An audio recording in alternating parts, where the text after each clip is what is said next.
Thank you. My name is John Mallers. I am with the Child Support Bureau. I'm the Assistant Deputy Director of the Financial Quality Assurance Unit. And in my defense, the agenda says 3:25, so I thought that's when I was supposed to. Okay, I'm sorry. I apologize for that. I want to talk a little bit about our department and our division. We haven't had the greatest communication with auditors in the past, and so obviously we spend most of our time with the 4D agencies, the clerks, the prosecutors, and the courts. So I wanted to come here and just kind of give a brief overview of some historical things about us, talk about our department a little bit, talk a little bit about the reviews that we do, the Fqa Reviews that some of you probably have experienced already. Just a brief background on incentive funds, both kinds, the ARA and the regular incentive funds. Go into a little more detail about the QIB, the Quarterly Incentive Balance, which is the form that you guys do for us, that the auditors prepare on and submit to CSB. And then a little bit about the 4D claims and incentive page. It's the R page on the CSR. So our department was created as a result of an SBOA audit finding that said that CSB was not monitoring incentive expenditures well enough. And so as a result, we created the FQA department, and it has kind of evolved over time. We started with just doing a few duties, and now we've got quite a few duties, which I'll go through here in a second. First of all is the Financial Quality Assurance Reviews, and the next slide will go into those in more detail.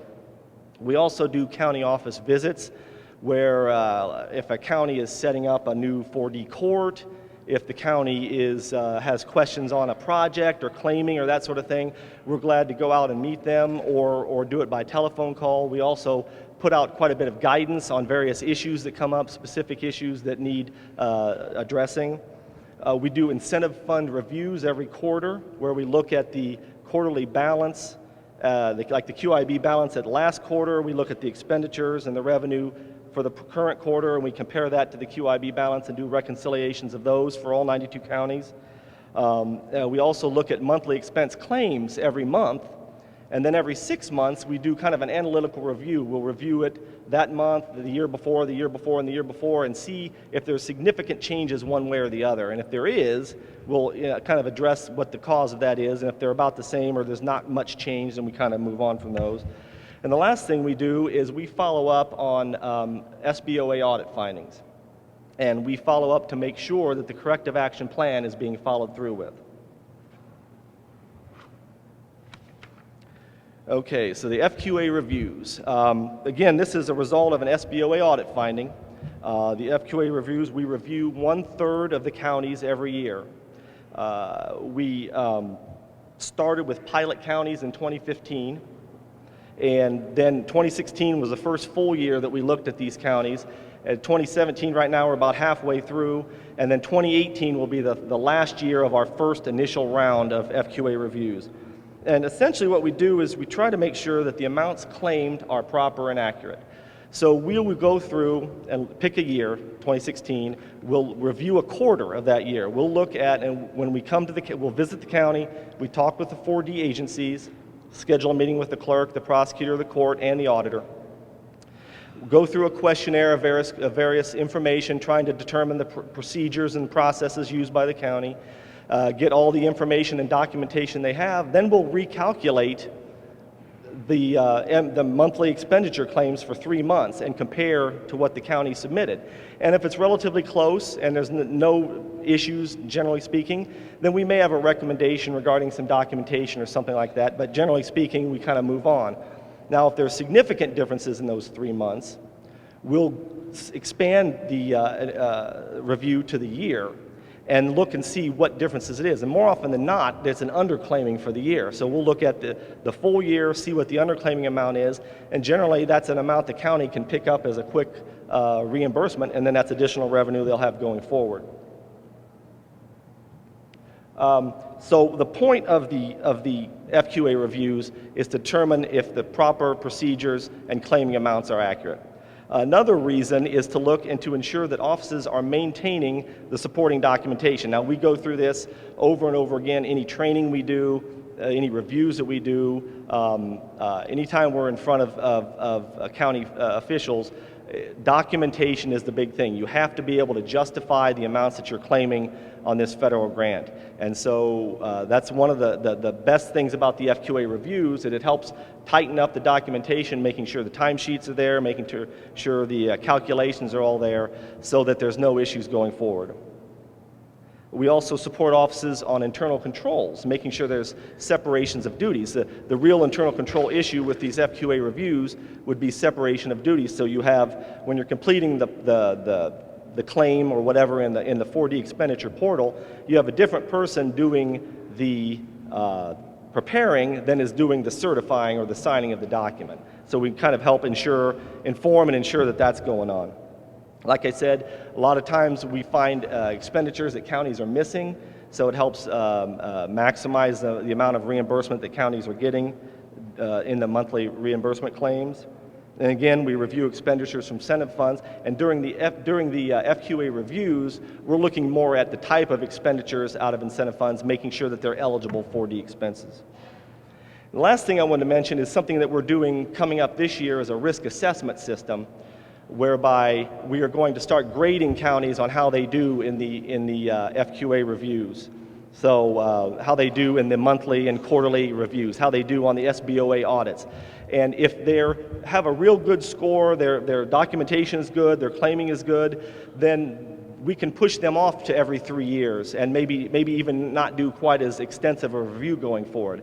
But if they score low and they've had a lot of issues, their documentation is bad and that sort of thing, then maybe that's a county that we look at next year again just to make sure. So the risk assessment process is to try to help focus on trouble spots going forward.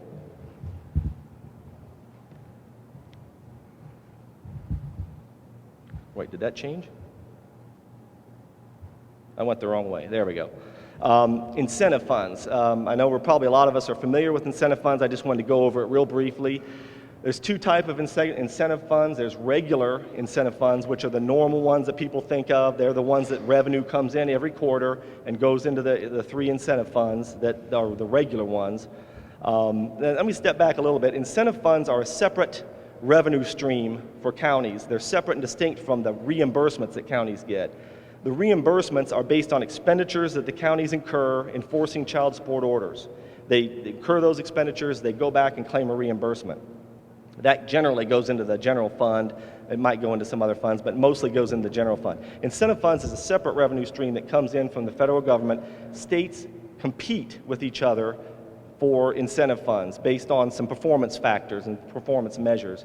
And how Indiana does relative to the other states on these measures determines how much incentive funds they get. And then they turn around and do something similar with the counties once the state has gotten the money.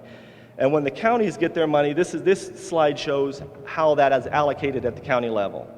33% goes to the prosecutor, 22% to the clerk and the Title 4D, and that's into their regular incentive fund, and the remaining 22% goes to the state.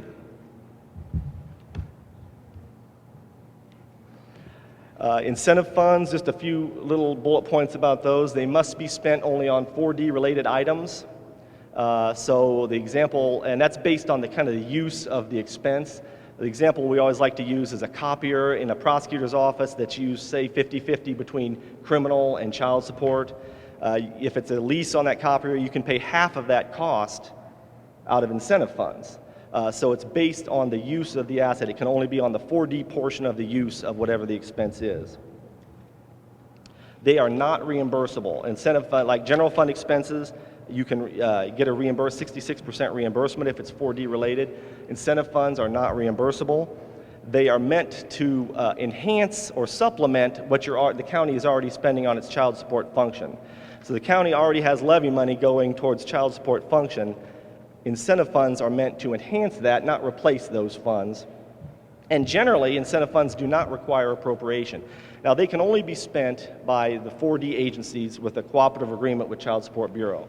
So you've got the clerk, prosecutor, and the court. If they've got a cooperative agreement and it's a 4D eligible expense, then it does not require county council appropriation. The only time it would, there's two instances where they can't just spend incentive funds. One is If they're trying to raise the salary of an elected official, like a clerk or a prosecutor, if you're trying to do that with incentive funds, that does require council approval. And the other instance is, and this is kind of a suggestion to everyone here, is the expenditure cannot put the incentive fund into the red.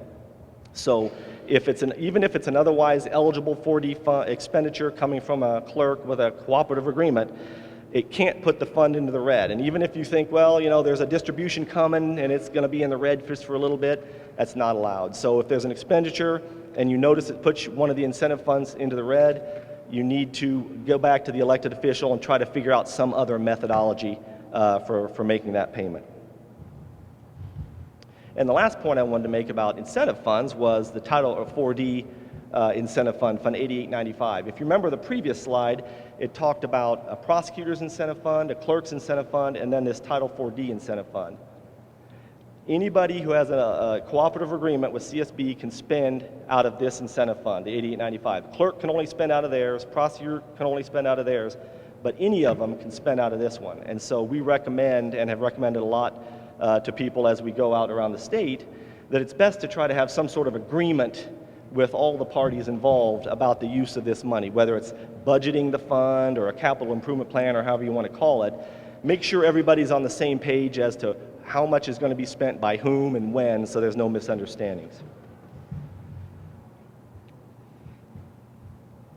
One thing I did want to mention was, I know there's a lot of concern around the state about the incentive fund balance, the regular incentive fund balance. There's it's over 30 million, maybe 35 million at this point, and it's just hard to find a way to spend that money. We are at CSB contemplating some what we call incentive fund roundtables, which would be regional meetings around the state. Maybe wouldn't start until later this fall or maybe early winter, where we've got some ideas and we may try to brainstorm with clerks and prosecutors and courts and auditors, if you want to attend as well, about ways to start spending these monies, coming up with more innovative ways. So, you know, we'll stay tuned, I guess, for more information coming about that, because I know there's concern about those increasing balances across the state. Now we go to the ARRA incentive funds, which ARRA refers to the American Reinvestment and Recovery Act, which was the old stimulus bill back in '09. Back then, as a result of the stimulus bill, incentive funds for a short period of time were reimbursable. Remember, I mentioned on the previous slide they were not. For this purpose, they were reimbursable, so expenses paid by incentive funds got the 66% reimbursement, but the reimbursement did not go back into the regular incentive fund. The law created these new incentive funds, as you see here on the slide, and that's where the reimbursement went into. Now, these funds have the same use and same limitations and everything as regular incentive funds, but they're just into these separate funds, the ARRA funds. Now, this program is no longer active. There's no longer any performance measuring going on for it. There's no longer any revenue coming into these funds. And about a month ago, I asked our contact in the federal government if we could just, since this program is dead and done and gone, could we just roll these balances into the regular incentive funds and close these out? And I said, you know, I'm meeting with the county auditors in a month. Could you get me an answer? And he's like, oh, yeah. Well, I didn't hear anything, of course. So I'm guessing the answer is no, or he just hasn't gotten around to it yet. So the point is they have to stay in these funds. So I guess my suggestion is, if you think about it, when you see an expenditure come across the desk for incentive funds, out of regular incentive funds, if for a clerk or prosecutor or court, and they happen to have ARRA funds that they can use, maybe suggest to them that they use the ARRA funds first. Let's spend those down, because we can't close them out statewide until there's zero balances all across the state. They have to be zero balances everywhere, and then we can close them out. So, and there's still several $100,000 of those around. So if you see expenses coming across and you've got ARRA incentive funds, recommend to the clerk or the prosecutor or the judge that they, if possible, they could use those first so we can get rid of those and nobody has to deal with them. Transferring incentive funds. You can transfer incentive funds between a clerk regular incentive fund and a prosecutor regular incentive fund, or between a clerk ARRA and a prosecutor ARRA. You can't transfer between the two. Obviously, we found that out because they haven't gotten back to me yet. But why would you want to transfer incentive funds? Well, I was on the county council at one point, and when I was there, the prosecutor's office wanted to go paperless for their child support office. And the clerk, the prosecutor didn't have enough incentive funds in their fund to pay for the full cost of this process. And so the clerk agreed to transfer some of her funds over to help pay the cost of that. So that would be one reason, is if you've got some process that's going to help the 4D program and one office doesn't have enough, the other office can fill in for that. And that would be one reason certainly why you'd want to transfer. There is a transfer fund agreement, though, that is required whenever you do a transfer, and that is found on our CSR. And I have a picture of it here. This is the first half of the form, and it just has the name of the transferor and the name of the transferee. It talks about whether it's a one-time or a periodic transfer and the amount and that sort of thing. The second part of the page just has some more details of the agreement with all that language up there, and then the signatures and the titles and all that sort of thing. This form, when it's complete, needs to be submitted to the Child Support Bureau. It can either be submitted through the 4D expenditure portal. There's a button in there that says you can upload documents. You can either upload it through the portal or you can scan it and email it to us. This is just a fillable PDF form. But this form serves as documentation to us of the transfer. Because when I mentioned earlier, we do these quarterly incentive reviews. This transfer doesn't generally show up on reports that we get from the clerk each quarter as an expenditure or the prosecutor each quarter as expenditure. So we don't necessarily know what it is, nor do we have documentation of it. But if we have this form, then that's documentation that we have on our end showing what that transaction in the incentive fund is.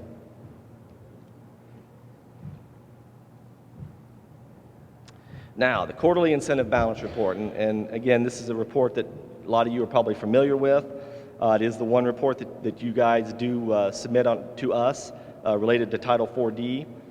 This report, this is where you report the balances of all 6 incentive funds each quarter. It's completed in the 4D expenditure portal. The electronic version is due on the 20th of the month following the end of the quarter, and then the signed copy is scanned and is due to be emailed by the 28th of the month. I will say that electronic signature is coming for this. We are working right now to get electronic signature for another form that the clerks and the prosecutors and the courts use. But electronic signature for this is probably going to be in place either in January for the 4th quarter of 17 form or in April for the 1st quarter of 18 form. And what that'll be is essentially you won't have to print it off and sign it and scan it and send it back in anymore. There'll be the certification language, you'll click I agree and hit send to state, and that'll be it. So hopefully that saves some time. One thing that I mentioned, or that I did back in April, was when the last QIB was due, I had sent an email out to everybody requesting that you, in addition to when you complete the QIB, if you could send us your incentive fund ledgers that show the beginning and the ending balance of the incentive funds for that quarter. If you could send that to us, that'd be great. And I got to tell you, thank you very much. It was absolute 100% compliance with that. So I wanted to thank you guys for that. That makes our life a lot easier. We don't have to go back and bother you for the ledgers later. And I was hoping that down the road, the completion of the QIB and submitting of the expenditure ledgers for that period of time would kind of become part of the same process, because we use those for the quarterly reviews. The information we get from the clerks and the prosecutors show their expenditures, but the ledgers show the revenue that comes in as well, so that's necessary for our reviews. And again, those ledgers can be uploaded in the portal, or they can be sent to that email address right there. Here is just a picture of the QIB. You've probably already seen it. There's 2 sets of rows there. The upper set of columns really is the regular incentive funds. The lower is the ARRA incentive funds. The first row says final regular incentive account balance. That's where the balances go. But the second row is what I want to talk about a little bit. It says, if applicable, balance adjustments during the quarter. Let's talk a little bit about what balance adjustments are.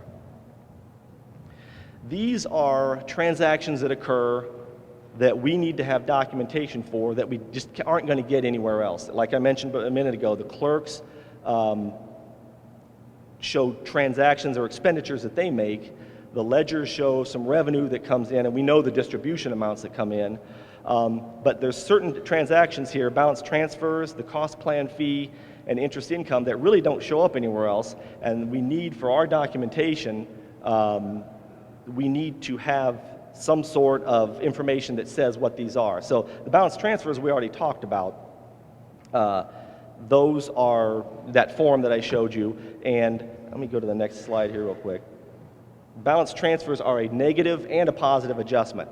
So let's say the clerk's office gave $10,000 to the prosecutor's office. Well, there'd be a negative $10,000 in the balance adjustments box under clerk of court and a positive $10,000 under prosecutor. And then in the comment section, you just put a balance transfer related to whatever the transaction was, and the form was submitted on whatever date. Just some information in there so that we know what the transaction is. And then that allows us to be able to document that transaction. The next balance adjustment is for the cost allocation plan fee. Now, normally, and I mentioned this earlier, normally expenditures from incentive funds can only be made by departments that have a cooperative agreement, clerk, prosecutor, or court. But for the cost allocation plan fee, that can be initiated by the auditor or the commissioners. In this instance, that's an allowable use of incentive funds by a non-4D agency. And if we go back again to the form, let's say the cost plan fee was $5,000, and let's say it was paid out of the far right column, Title 4D incentive. Again, it would just be a negative $5,000 in the balance adjustment, and then a little description as to what it is. Oops, wrong way. One thing I wanted to say, just as an aside, about the cost plan fee, and I know you all have a vendor that does the cost allocation plan, and you all know it's a Title 4D reimbursement plan, and it's totally allowable to pay that fee using incentive funds. However, just from a purely cash flow purposes, it's actually better to pay it out of a general fund. And I'll tell you why, because let's say it's a $5,000 fee. Let's say you pay it out of the general fund, and it's included as a reimbursable expense in the cost allocation plan. You actually get $6,600 back for that $5,000 fee. You get more back than the fee was because of the way the plan works. It's included as in a current year expense, and then there's a roll forward in the plan which compares the current year to 2 years ago. And so it reflects in there as well. So the effect in the plan is $10,000. You get 66% back, so you actually get $6,600 back on a $5,000 cost plan fee. So from a cash flow perspective, if that's something you're concerned about, it actually makes more sense to pay it out of the general fund, but it is absolutely allowable to pay it out of incentive funds if that's what you want to do going forward. I just thought I'd throw that out there.